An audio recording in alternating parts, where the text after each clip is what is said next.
कक्षा 6 की विज्ञान की पाठ्यपुस्तक विज्ञान 1। आइए अब सुनते हैं पाठ 8। शरीर में गति। पृष्ठ 66।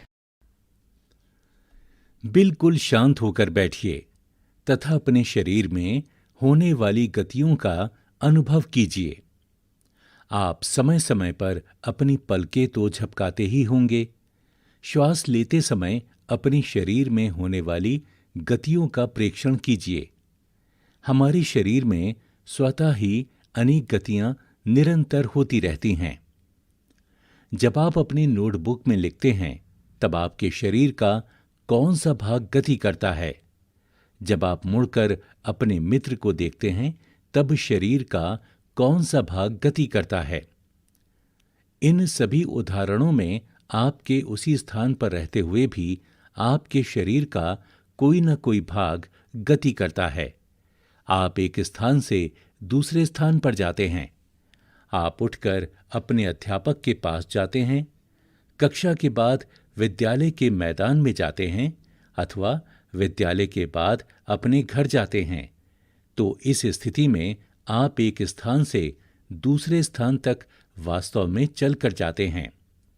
आप चलकर, दौड़कर या कूदकर एक स्थान से दूसरे स्थान पर जाते हैं। आइए अपने मित्रों, अध्यापकों एवं अभिभावकों से चर्चा करके सारणी 8.1 को भरते हुए यह देखते हैं कि जंतु एक स्थान से दूसरे स्थान तक किस प्रकार गमन करते हैं। सारणी 8.1 जंतु एक स्थान से दूसरे स्थान तक कैसे गमन करते हैं। इस सारणी में 3 कॉलम दिखाए गए हैं। पहले में कुछ जंतुओं के नाम हैं, दूसरे में गमन में प्रयुक्त होने वाले उनके भाग या अंगों के नाम बताने हैं, तीसरे कॉलम में जंतु कैसे गमन करते हैं ये बताना है। जंतु गाय, गमन में प्रयुक्त होने वाला भाग या अंग पैर, कैसे गमन करते हैं, चलती है। मनुष्य, गमन में प्रयुक्त होने वाला भाग या अंग कैसे गमन करता है, बताना है। सांप, गमन में प्रयुक्त होने वाला भाग या अंग जैसे संपूर्ण शरीर कैसे गमन करता है, रेंगकर। जंतु पक्षी, गमन में प्रयुक्त होने वाला भाग या अंग आपको बताना है, कैसे गमन करते हैं ये आपको बताना है। कीट, गमन में प्रयुक्त होने वाला भाग या अंग कौन सा है, ये गमन कैसे करता है ये आपको बताना है। मछली, गमन में प्रयुक्त होने वाला भाग या अंग कौन सा है, ये गमन कैसे करती है ये आपको बताना है। चलना, टहलना, दौड़ना, उड़ना, छलांग मारना, रेंगना एवं तैरना इत्यादि जंतुओं के एक स्थान से दूसरे स्थान तक जाने के कुछ ढंग हैं। जंतुओं के एक स्थान से दूसरे स्थान तक जाने के तरीके में इतनी अधिक विविधता क्यों है? क्या कारण है कि अनेक जंतु चलते हैं जबकि सांप रेंगता है और मछली तैरती है? 8.1 मानव शरीर एवं इसकी गतियां।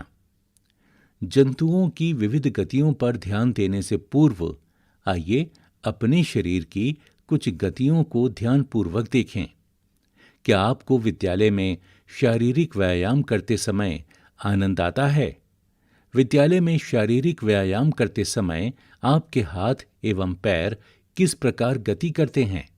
आइए हमारा शरीर जिन गतियों को करने योग्य है हम उनमें से कुछ शारीरिक गतियों को करने का प्रयास करें।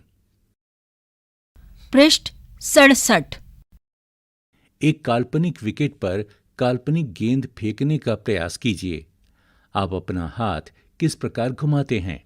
क्या आप इसे अपने कंधे से वृत्ताकार रूप में घुमाते हैं? क्या आपका कंधा भी गति करता है? पीठ के बल लेट जाइए तथा अपने पैर को कूल्हे के चारों ओर घुमाइए। अपनी भुजा को कोहनी से ऊपर नीचे कीजिए। इसी प्रकार पैरों को घुटने से मोड़िए। अपने हाथों को अपने पार्श्व में सीधा तानिए। भुजा को मोड़ते हुए अंगुलियों से कंधे को छूइए। आपने अपने हाथ का कौन सा भाग मोड़ा? हाथों को सीधा तानकर नीचे की ओर झुकने का प्रयास कीजिए। क्या आप ऐसा कर पाते हैं?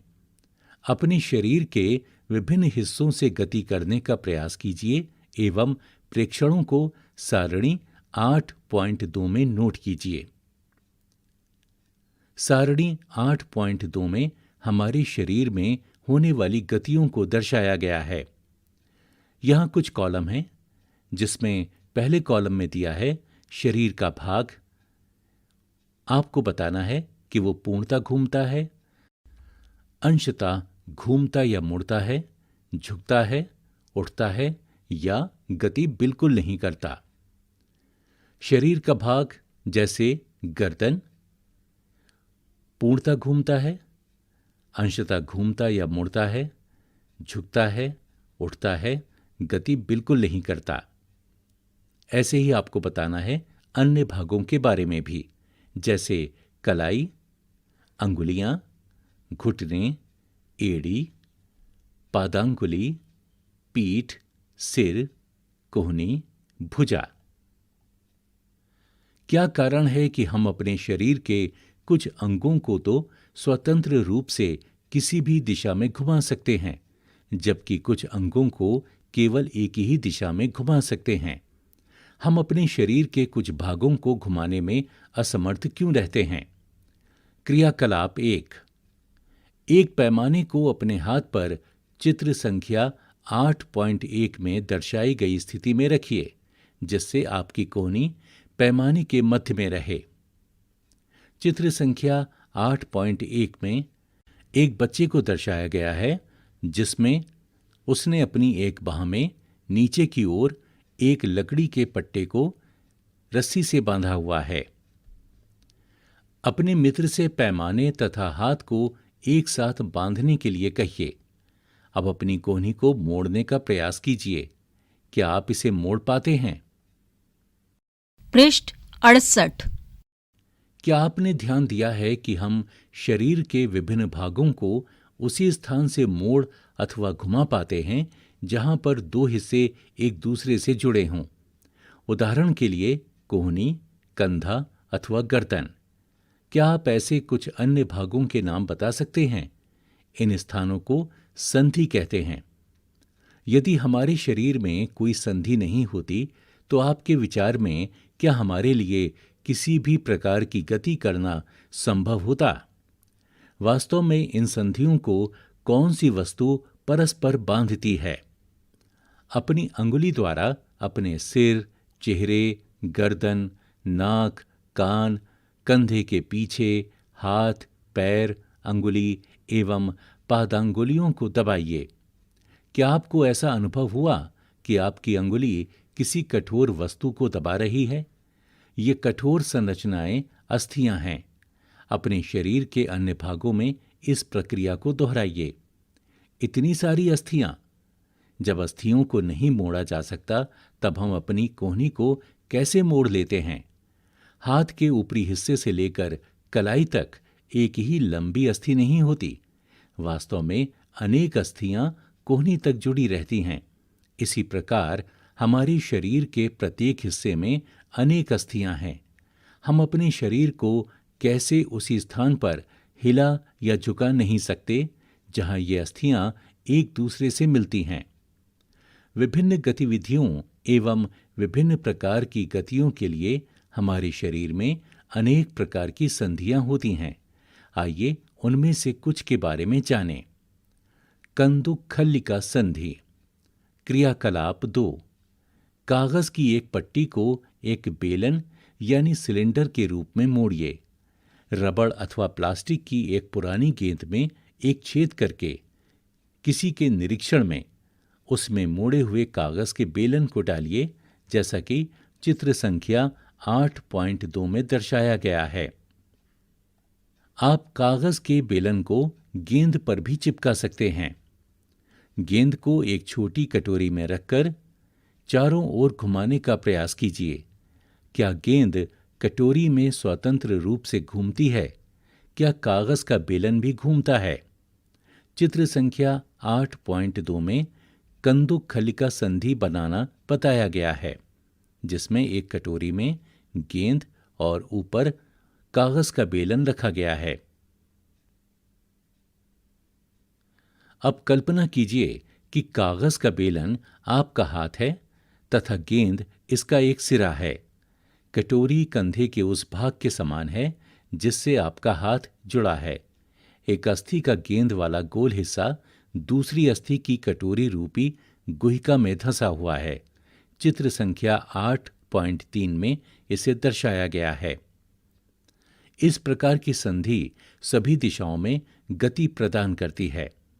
क्या आप इन गतियों में इस प्रकार की संधि का कोई अन्य उदाहरण खोज सकते हैं? इस अनुभाग के प्रारंभ में शरीर के विभिन्न भागों को हमारे द्वारा दी गई गतियों का स्मरण कीजिए। चित्र संख्या 8.3। इस चित्र में कंदुक खलिका संधि को दर्शाया गया है। सबसे ऊपर कंदुक खलिका संधि, उसके बाईं ओर श्रोणि अस्थि और दाईं ओर जांघ की अस्थि। धुराग्र संधि गर्दन तथा सिर को जोड़ने वाली संधि धुराग्र संधि है, जिसे चित्र संख्या 8.4 में दर्शाया गया है।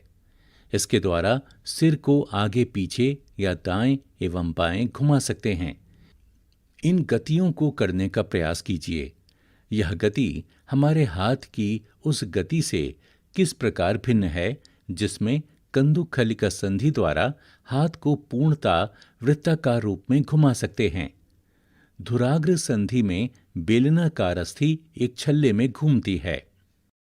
चित्र संख्या 8.4 में धुराग्र संधि को दर्शाया गया है। पृष्ठ 69। हिंज संधि घर के किसी दरवाजे को बार बार खोलिए और बंद कीजिए।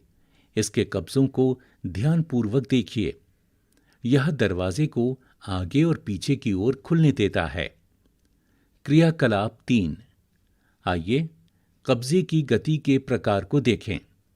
एक मोटे कागज अथवा गत्ते का एक बेलन यानी सिलेंडर बनाइए, जैसा कि चित्र संख्या 8.5 में दिखाया गया है। चित्र के अनुसार गत्ते अथवा कागज के बेलन के मध्य में छेद करके एक छोटी पेंसिल लगाइए। गत्ते का एक और टुकड़ा लेकर उसको इस प्रकार मोड़िए कि यह आधा बेलन बन जाए, जिस पर दूसरे बेलन को सरलता से घुमाया जा सके। आधे बेलन पर रखा पूर्ण बेलन कब्जे की भांति है। पेंसिल लगे बेलन को चलाने का प्रयास कीजिए। यह किस प्रकार गति करता है? यह गति आपके द्वारा बनाए गए कंदुक खलिका संधि की गति से किस प्रकार भिन्न है? हमने क्रियाकलाप 1 में कोहनी में इसी प्रकार की गति देखी थी। चित्र संख्या 8.5 में हिंज जैसी संधि द्वारा गति की दिशा को दर्शाया गया है। चित्र संख्या 8.5 में जो कुछ हमने बनाया था वह एक हिंज से भिन्न है, लेकिन इससे यह पता चलता है कि हिंज एक दिशा में गति होने देता है। कोहनी में हिंज यानी कब्जा संधि होती है, जिससे केवल आगे और पीछे एक ही दिशा में गति हो सकती है, जैसा कि चित्र संख्या 8.6 में घुटने की हिंज संधि को दर्शाया गया है। क्या आप ऐसी संधि के कुछ और उदाहरण सोच सकते हैं? अचल संधि हमारे सिर की अस्थियों के बीच की कुछ संधियां उन संधियों से भिन्न हैं जिनकी चर्चा हमने अब तक की है। ये अस्थियां इन संधियों पर हिल नहीं सकती। ऐसी संधियों को अचल संधि कहते हैं। जब आप अपना मुंह खोलते हैं तो आप अपने निचले जबड़े को सिर से दूर ले जाते हैं। अब अपने ऊपरी जबड़े को हिलाने का प्रयास कीजिए। क्या आप इसे गति दे पाते हैं? ऊपरी जबड़े एवं कपाल के मध्य अचल संधि है। हमने केवल कुछ संधियों की ही चर्चा की जो हमारी अस्थियों को एक दूसरे से जोड़ती हैं। हमारे शरीर के विभिन्न अंगों को विभिन्न आकृति कौन प्रदान करता है? यदि आप एक गुड़िया बनाना चाहते हैं तो आप पहले क्या बनाएंगे? संभवतः गुड़िया को एक आकृति प्रदान करने के लिए आप एक ढांचा तैयार करेंगे। क्या आप ऐसा नहीं करेंगे? हमारे शरीर की सभी अस्थियां ठीक इसी प्रकार शरीर को एक सुंदर आकृति प्रदान करने के लिए एक ढांचे का निर्माण करती हैं। इस ढांचे को कंकाल कहते हैं। चित्र संख्या 8.7 में ऐसे ही एक मानव कंकाल को दर्शाया गया है। पृष्ठ 70। हम कैसे जानते हैं कि यह मानव कंकाल की आकृति है? हम शरीर की विभिन्न अस्थियों की आकृति के विषय में किस प्रकार जान पाते हैं?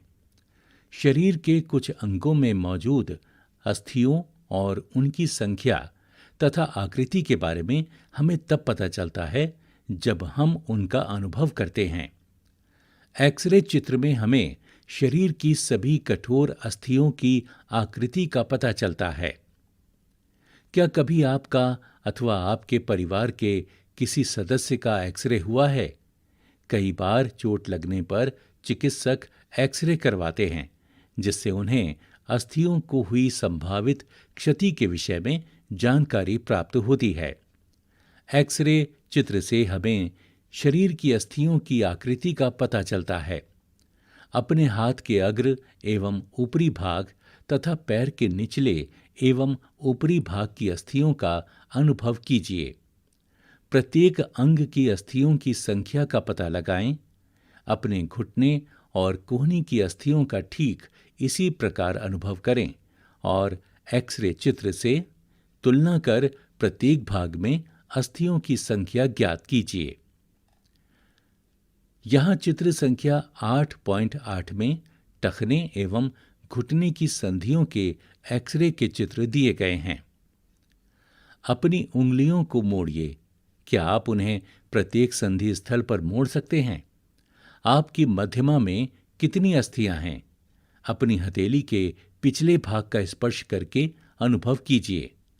क्या इसमें अनेक अस्थियां हैं, जैसा कि चित्र संख्या 8.9 में दर्शाया गया है? यहाँ पर हाथ की अस्थियों को दर्शाया गया है। क्या आपकी कलाई लचीली है? यह अनेक छोटी छोटी अस्थियों से बनी है, जिन्हें कार्पेल कहते हैं। यदि इसमें मात्र एक ही अस्थि होती तो क्या होता? क्रियाकलाप 4। गहरी सांस भरकर इसे कुछ समय तक रोके रहिए। अपने वक्ष एवं पीठ को हल्के से दबाकर अपनी अस्थियों का अनुभव कीजिए।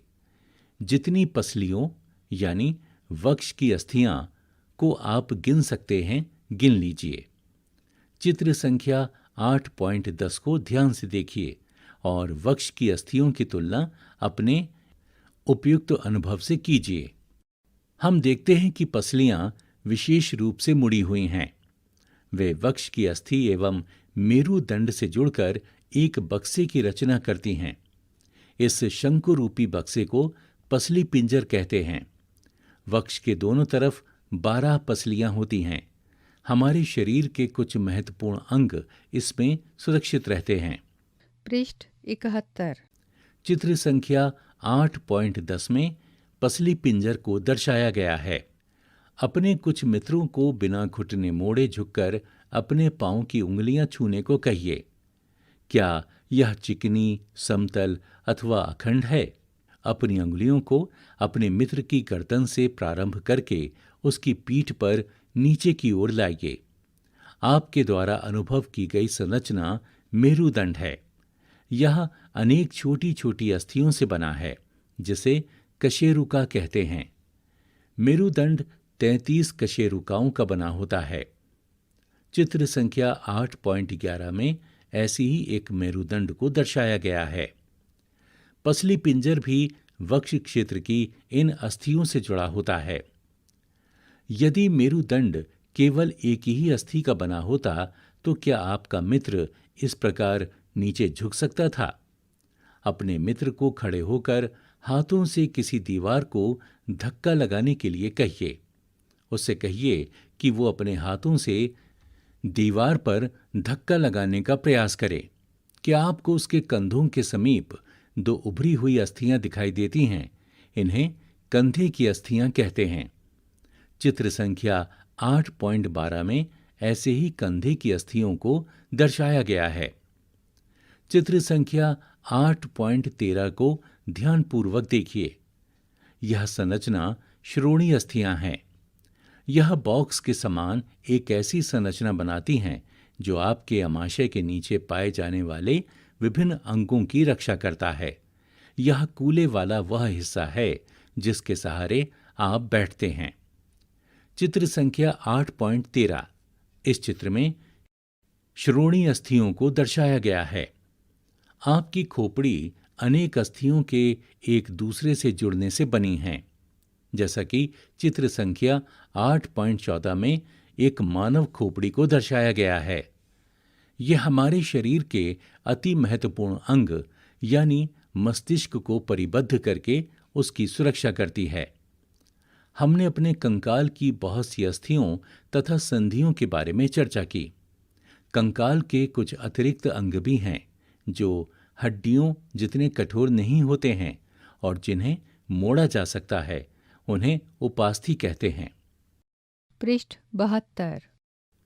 अपने कान को स्पर्श कीजिए। क्या आप किसी कठोर अस्थि भाग का अनुभव करते हैं जिसे मोड़ा जा सके? जैसा कि चित्र संख्या 8.15 में दर्शाया गया है। इस चित्र में कान के ऊपरी भाग में उपास्थि को दर्शाया गया है और चित्र संख्या 8.16 में कर्णपाली यानी कान के निचले भाग को दिखाया गया है। ऐसा प्रतीत होता है कि इसमें कोई अस्थि नहीं है। क्या आपको अंगुलियों के बीच दबाने पर कर्णपाली एवं इसके ऊपर के हिस्से में कोई अंतर महसूस हुआ? क्या आपको ऐसा लगा कि कान का ऊपरी भाग उतना लचीला नहीं है जितना कि हमारी कर्णपाली? परंतु यह अस्थि जैसा कठोर भी नहीं है। ये उपास्थि है। शरीर की संधियों में भी उपास्थि पाई जाती है। हमने देखा है कि मानव कंकाल अनेक अस्थियों, संधियों एवं उपास्थियों से मिलकर बना होता है। आप उनमें से बहुत को देख सकते हैं, मोड़ सकते हैं तथा गति दे सकते हैं। अपनी नोटबुक में कंकाल का स्वच्छ आलेख बनाएं। हमने अपने शरीर की उन अस्थियों एवं उनकी संधियों के विषय में जानकारी प्राप्त कर ली है जो विभिन्न प्रकार की गति करने में हमारी सहायता करती हैं। अस्थियों को इस प्रकार की गति करने योग्य कौन बनाता है? आइए इसका पता लगाएं। अपने एक हाथ की मुट्ठी बनाइए। मुट्ठी के अंगूठे से इसी बाजू के कंधे को छूने का प्रयास कीजिए। क्या आप अपनी ऊपरी भुजा में कुछ परिवर्तन अनुभव करते हैं? 8.17 यहां पर अस्थि को गति प्रदान करने में दो पेशियां संयुक्त रूप से कार्य करती हुई दिखाई गई हैं। दूसरे हाथ से इसे छूकर देखिए। क्या आपको कोई उभरा हुआ भाग दिखाई देता है?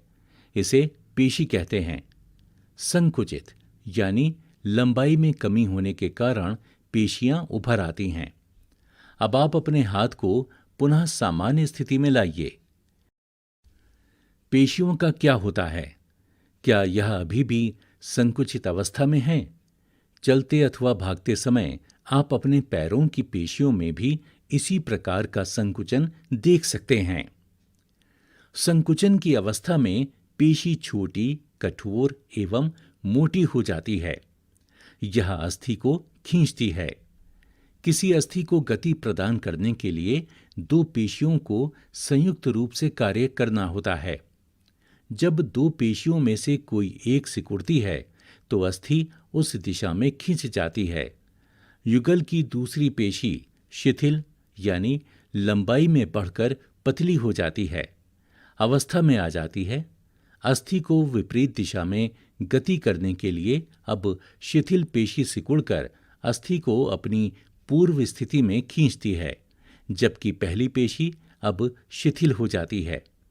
पेशी केवल खींच सकती है, वह धक्का नहीं दे सकती।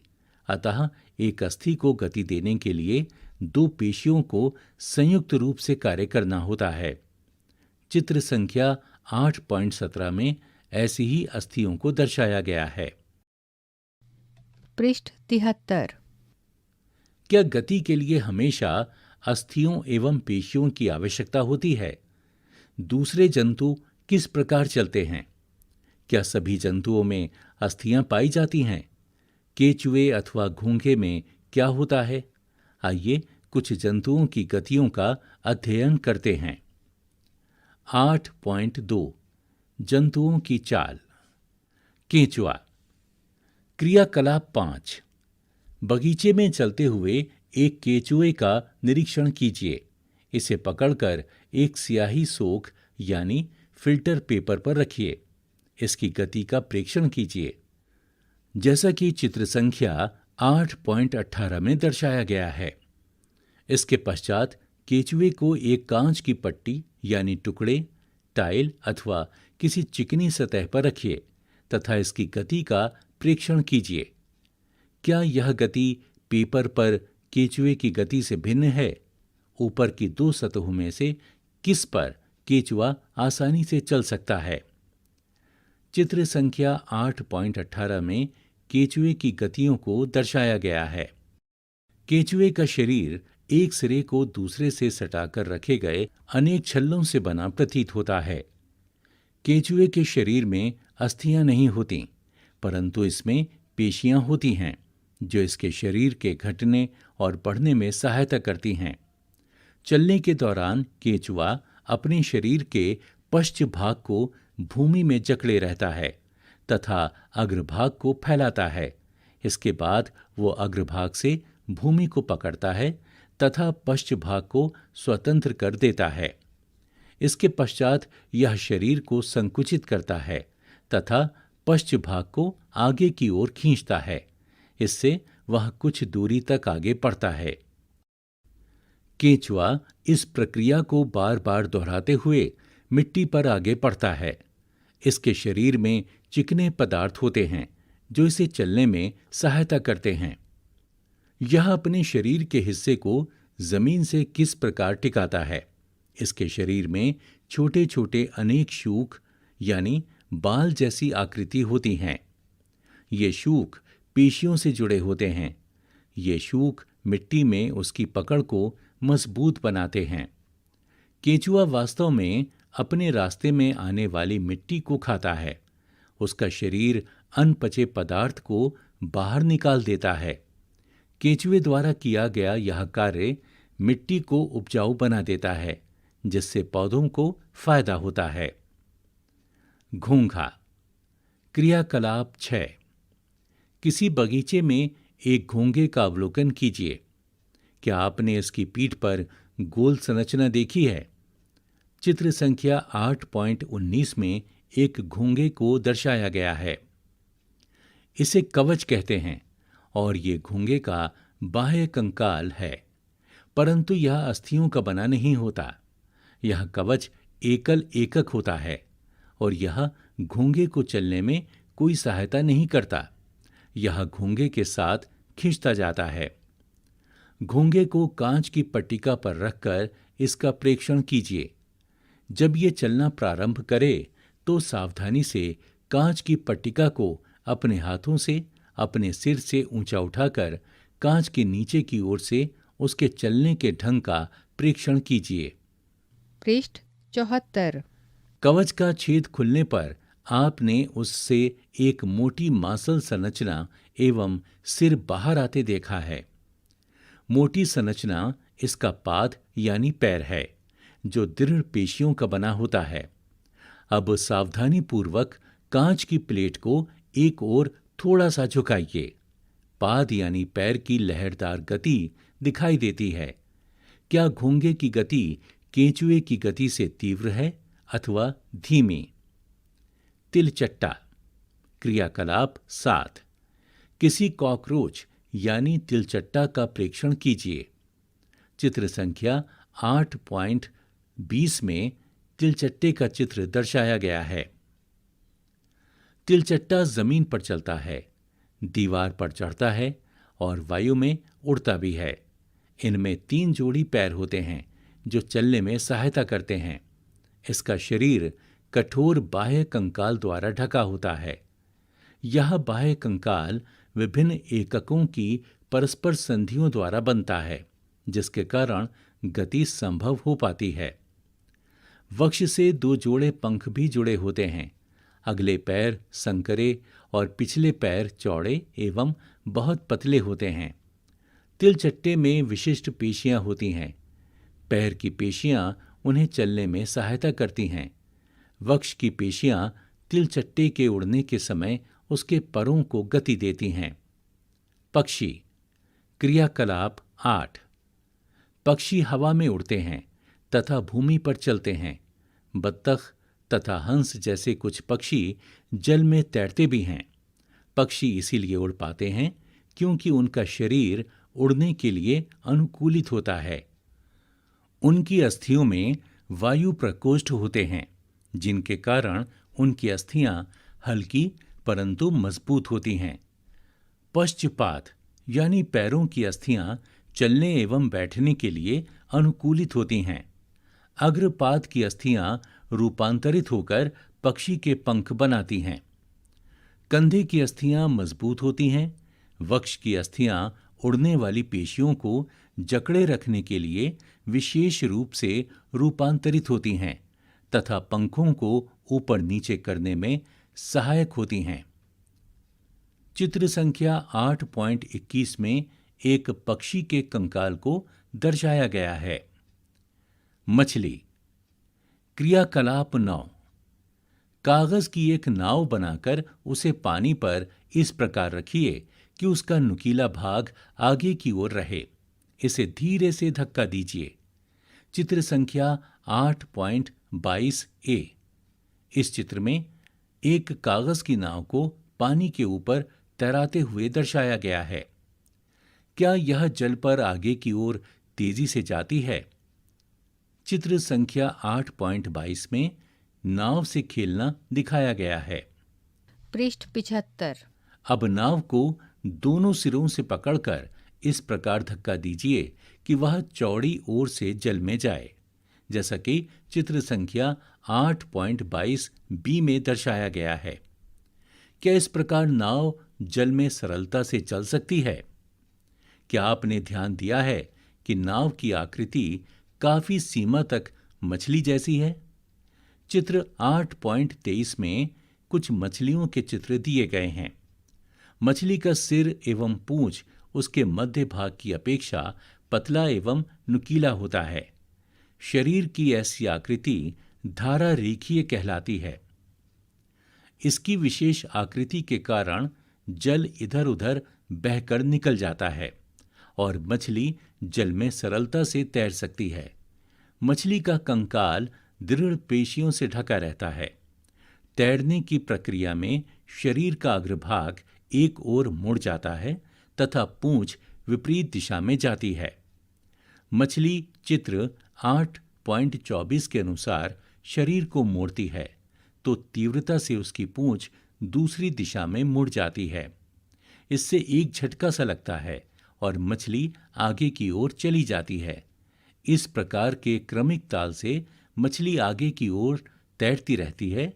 पूंछ के पंख इस कार्य में उसकी सहायता करते हैं।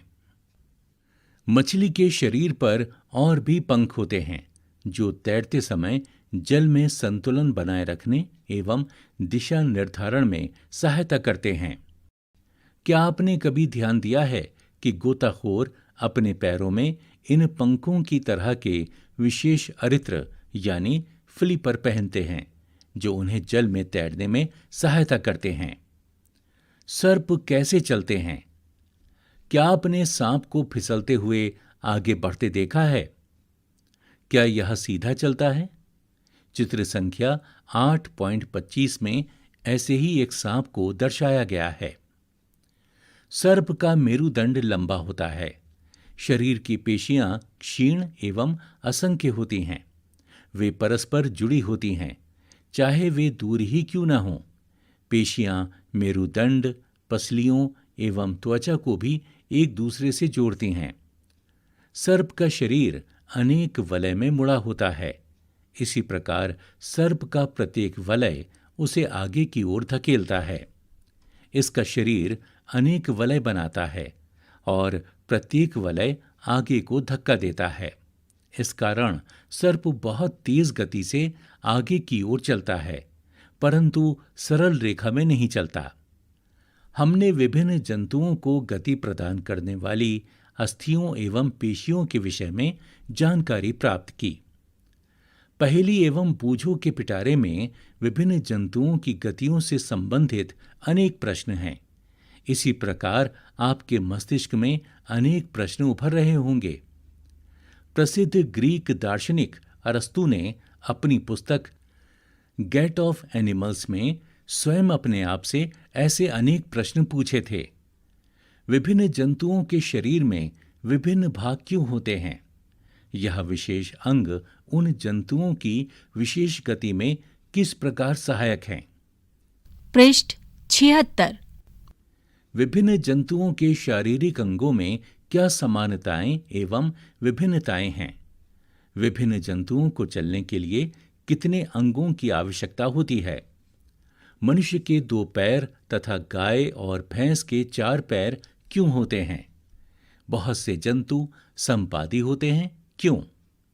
हमारे पैरों के मुड़ने का ढंग हमारे हाथों की तुलना में अलग क्यों है? इतने अधिक प्रश्न।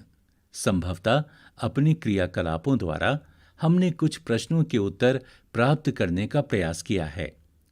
हमें कुछ और प्रश्नों के उत्तर खोजने हैं। बेहतर जीवन के लिए योग। योग प्राचीन भारतीय परंपरा का एक अमूल्य उपहार है।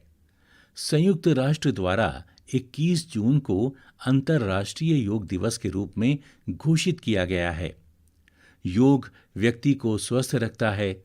यह मेरुदंड को सीधा रखने में मदद करता है, जिससे आप सीधे बैठते हैं, झुककर नहीं। योग की कई मुद्राएं ऐसी हैं जिसमें आप स्वयं का वजन उठाते हैं, जिससे अस्थियां मजबूत होती हैं और ऑस्टियोपोरोसिस से बचाती हैं। यह जोड़ों के दर्द को कम करती है, जो अधिकतर बुजुर्ग लोगों में देखा जाता है। इससे शरीर की सभी मांसपेशियां सक्रिय रहती हैं। इससे हृदय भी स्वस्थ रहता है, जिससे वो अधिक दक्षता से कार्य करता है। कुछ योग आसन ऐसे हैं जिसे एक प्रशिक्षित व्यक्ति की देखरेख में ही किया जाना चाहिए।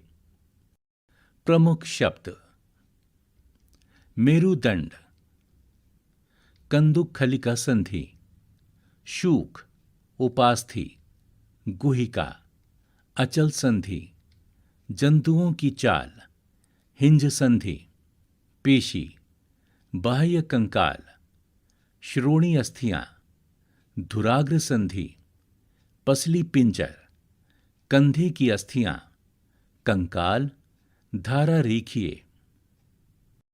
पृष्ठ 77।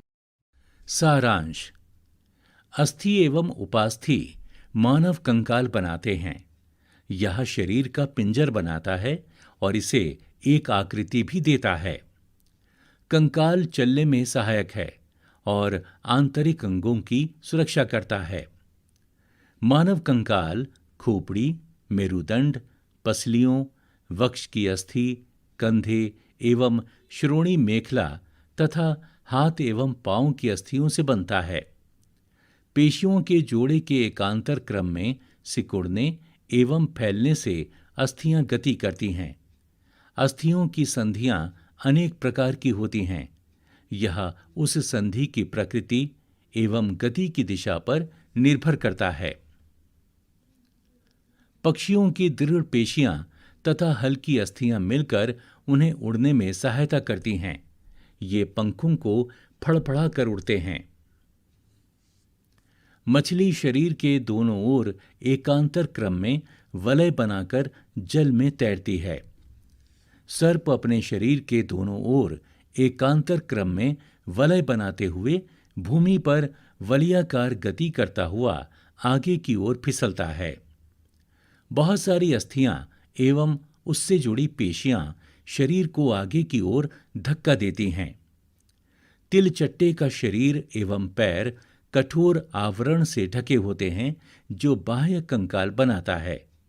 वक्ष की पेशियां 3 जोड़ी पैरों एवं 2 जोड़ी पंखों से जुड़ी होती हैं जो तिलचट्टे को चलने एवं उड़ने में सहायता करती हैं। केचुए में गति शरीर की पेशियों के बारी बारी से विस्तरण एवं संकुचन से होती है। शरीर की अधः सतह पर शूक केंचुए को भूमि पर पकड़ बनाने में सहायक है। घूंघा पेशीय पाद की सहायता से चलता है। अभ्यास 1। यहां कुछ वाक्य दिए गए हैं जिनमें रिक्त स्थान हैं। उन स्थानों की पूर्ति कीजिए। क। अस्थियों की संधियां शरीर को रिक्त स्थान में सहायता करती हैं। ख। अस्थियां एवं उपास्थि संयुक्त रूप से शरीर का रिक्त स्थान बनाते हैं। ग। कोहनी की अस्थियां रिक्त स्थान संधि द्वारा जुड़ी होती हैं। घ। गति करते समय रिक्त स्थान के संकुचन से अस्थियां खिंचती हैं। 2।